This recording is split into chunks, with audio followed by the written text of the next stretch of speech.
Perpignan.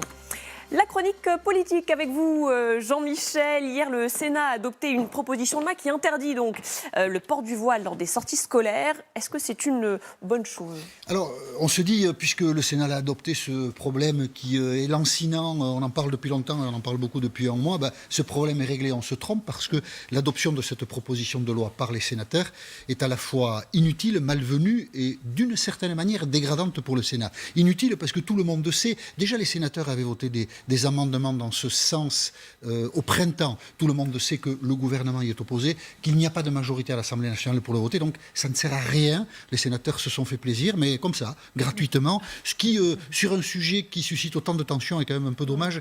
Ça n'est pas la preuve d'un grand esprit de responsabilité de la part des sénateurs. Adoption malvenue donc. Oui, malvenue parce que, évidemment, c'est un texte qui concerne la communauté musulmane d'abord, et que lundi, c'est-à-dire la veille de cette discussion au Sénat, il y a eu un attentat devant une mosquée à Bayonne. On en a quand même suffisamment parlé pour que les sénateurs soient au courant. Un peu de décence aurait dû conduire les sénateurs à décaler cette discussion d'une quinzaine de jours. Vous vous rendez compte, si une synagogue avait été attaquée, et si le Parlement s'était saisi d'un projet de loi restreignant, du moins du point de vue de ceux qui appartiennent à ces communautés, leurs droits, vous vous rendez compte de l'émotion que ça aurait suscité. Beaucoup de responsables, les Républicains, ont sollicité Bruno Retailleau, qui est le patron des sénateurs républicains, pour qu'il décale la discussion.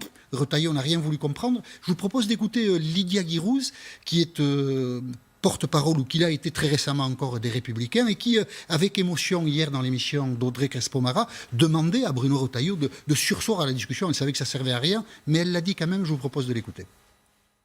Je pense qu'aujourd'hui, l'émotion est trop importante. Voilà.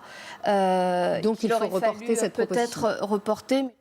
Voilà, donc c'est dommage que les sénateurs n'aient pas fait preuve de davantage de sensibilité. Et vous le dites, tout ça c'est dégradant. Dégradant pour le Sénat parce que la discussion devait être courte. Cette proposition de loi avait 2 articles. On disait que 2 heures suffiraient pour écluser cette proposition de loi. 5 heures de discussion où visiblement les sénateurs se sont laissés aller à mêler un peu tout et n'importe quoi. On parlait des mamans voilées, des sorties scolaires, on a parlé d'immigration et de terrorisme. Quel lien entre des mères voilées qui participent aux sorties scolaires et le terrorisme? C'est quand même, c'est une tournure d'esprit curieuse. Donc ça déjà c'est un débat qui n'a pas été maîtrisé, où des relents et de l'émotion malvenue a affleuré, et un homme a symbolisé cela, un peu connu, un sénateur, un peu marginal dans ses prises de parole depuis des années. Ça doit faire plus de 20 ans qu'il siège au Sénat. Jean-Louis Masson, sénateur de Moselle. Mais je vous propose d'écouter son intervention au Sénat hier après-midi. C'était au milieu du débat, vers 17h. Et pour le dire assez vulgairement, il s'est lâché. Ça n'est pas très digne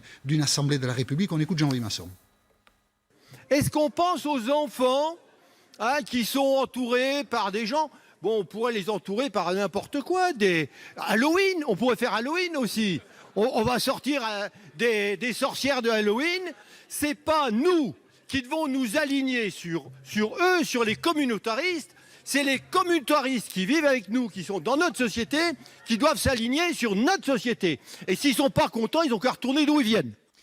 Il y a 2 éléments. D'abord, on a une autre image des sénateurs, comme ça. Voilà, on se trompe. Oui, voilà. Les sages, là, ils en ont pris un coup. Les sénateurs, ça peut aussi être ça. Il appartient quelquefois aux sénateurs de faire le ménage parmi eux. Et la dernière phrase est insupportable. Ils n'ont qu'à retourner chez eux. Si des sénateurs ne savent pas encore que quand on est de culture musulmane, ou quand on se réclame de la religion musulmane, on est aussi français, c'est quand même extrêmement décourageant. Donc ni fait ni à faire, voilà ce qu'a fait le Sénat hier. Et l'Assemblée nationale devrait très probablement retoquer donc cette proposition de loi. Merci beaucoup.